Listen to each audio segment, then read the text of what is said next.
Hello ladies and gentlemen, and welcome to Opinion Machine. My name is Killjoy and we are back with another E3 conference for you. This time Sony's. Quite a long conference, but a lot of cool announcements. So let's get to it. First off, they showed Uncharted The Lost Legacy. I like the Uncharted games. I haven't played the fourth one, but fun games. Very Tomb Raider-esque style games. This new one looks cool. Different protagonist. It might be one of the females from other games, but I don't think you play as Nathan Drake this time. I think you play as one of the female characters. Not really much else to say. The sound quality on the conference was a bit funky at that point, so I didn't really hear what was going on in the story. But it's about these two female characters going off to hunt for some treasure now. Looks cool. Like, if it's anything like the other Uncharted games, this will be really fun. I think this is a really good franchise, to be honest. They keep doing them. And it's nice to see that they've mixed up the gameplay with a lead female character this time, so that should be pretty cool. After that, we had Horizon Zero Dawn, the Frozen Wilds, which is, I believe, is an expansion to Horizon Zero Dawn, which was an open world game that came out earlier this year for the PS4. Fun game. Unfortunately, it came out at the same time as Breath of the Wild. Didn't get overlooked, but it definitely made me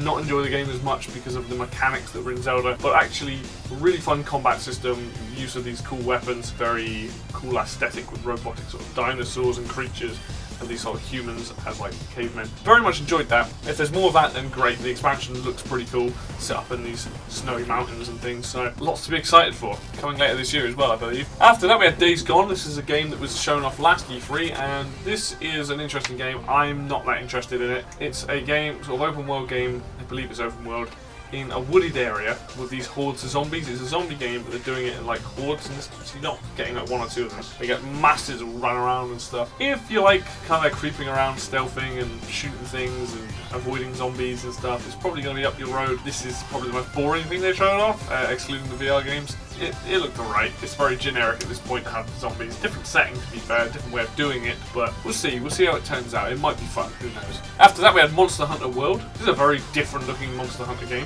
Very like, I believe it's an open world game running around. It looked incredible actually. It looked like a really cool take on the Monster Hunter world. Interesting to see Capcom going back to Sony to make it. They've been stuck on the 3DS and Nintendo consoles for a little while now. We've just had Monster Hunter XX announced for the Switch, and that's coming to the West. So they're busy working on the Monster Hunter games. Probably made by a different team. But if you like Monster Hunter, this is probably going to be right up your street. The idea that you can run around this giant world and enjoy fighting against these big monsters as per. A lot more maneuverability. Lots of interesting things. You can swing around on a rope now. You can capture monsters. Very different take on it, but it looked really fun. So curious to see how this one turns out. After that, we had Shadow of the Colossus. Now I have no idea if this is a remake. I never played the original. It looked really cool. It could be a sequel. Could be a similar sort of thing. But it was a nice looking game. The aesthetic's really good in that game. The fact that you climb up these giant, massive Colossus looks great. That's all I can tell you because I've never played it. I know very little about Shadow of the Colossus, but this looked really good, looked like a fun game. Something I would definitely be interested in playing in,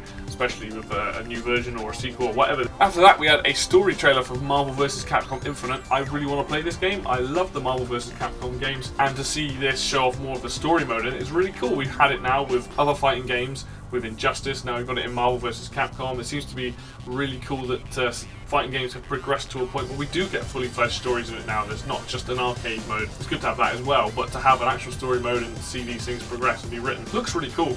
The idea that kind of working with Thanos, fight these both Ultron and Sigma. I like the look of it. It looks great. I cannot wait to play this, so that's something I'll definitely be picking up when it comes out. After that, we had Call of Duty World War II, so it was a really long and extended trailer for the new Call of Duty game. Nice to see it's going back to World War II, which is what it's really known for. Will it be any good? Who knows? It is being made by Sledgehammer. I kind of like that developer. They seem to try a few different things, so fair play to them. Hopefully, it'll end up being fairly good. I want it to be good anyway, because I think I remember playing the old Call of Duty games in a World War II setting, and it was fun. So more of that would be great. After that, we then got some VR games, and first thing they showed off was Skyrim VR. Seems like Skyrim's getting a lot of love this year. We have it showing off that you can play the whole game in VR, essentially. Not much more to say to that. It's just Skyrim in VR for the PS headset, the Morpheus, I believe that's the one. So it's for that. After that, we had a game called Star Child. Kind of a weird looking side-on platformer. I'm not really sure why it's a VR game. Nice art style, very weird alien looking game.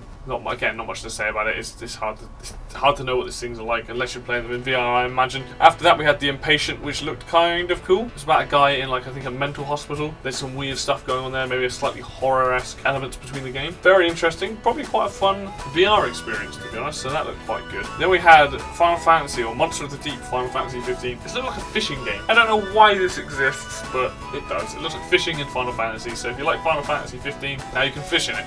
In VR. And the last two games you had in VR were Bravo Team, which was a game about two-player, I think, co-op VR game, just like almost like a Time Crisis style game that like sort of move and shoot and then move and then shoot some more. Yeah, looked fun. Don't know if it will have much longevity, but looked fun. And the most interesting one to me was a game called Moss, where you play as a little mouse. I think you're helping this mouse, or whatever he is, fight his way through these enemies. Kind of like an RPG style game in VR. Not really sure what using the VR actually helps in this, but it looked good regardless. After that, we got to see, I think, some God of War, or a God of War bit of gameplay, bit of trailer, or trailer with gameplay in it. This game was great. I'd like to know what the story is after what happened at the end of 3, but this game graphically looks nice, it looks fun, it looks very different to the other God of War games. But it's going to be interesting learning about how things got to this point, and Kratos being older and his kid, and this is probably one of the biggest things coming to PS4. I can't wait to see more of this game, basically. If you like God of War, this looks great. Lots of destruction and killing things. After that, we got the Detroit Become Human. This was a game that was announced last year as well, and this game is really interesting. Last time we saw it, you played as kind of like a guy on the police side of the police trying to talk this android out of killing a human. This time we actually got to see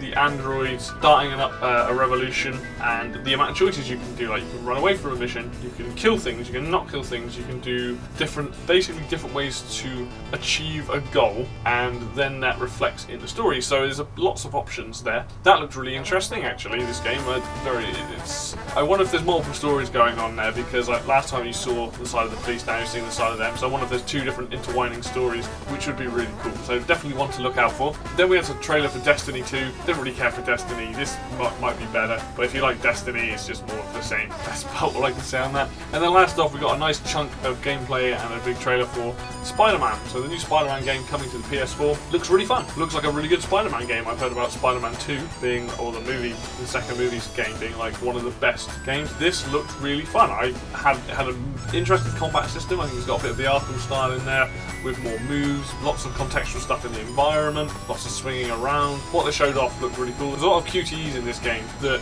may or may not, slow down the combat, but it looked pretty good. I can say this was a nice looking game. It's Spider-Man, so what's not to like? The equips when he's in a battle, that's great. It looked really, really good. I really want to play this. Like, it looks fun, and I like sort of superhero games. It's about time we got a really good, solid one that isn't just a Batman game. So I'm looking forward to this one. Sony's display was pretty impressive. I think if you're a Sony fan and you enjoy a lot of this stuff, you're in for a good time between the end of this year and into next year. Lots of third-party stuff and first-party stuff coming fairly soon, within the next 6 to 8 months, I imagine. So what's not to like? That's it for me now for the Sony conference. I'm going to be doing the EA and Nintendo one next, or one of those will be coming up next. So stay tuned for those. I'll see you guys next time.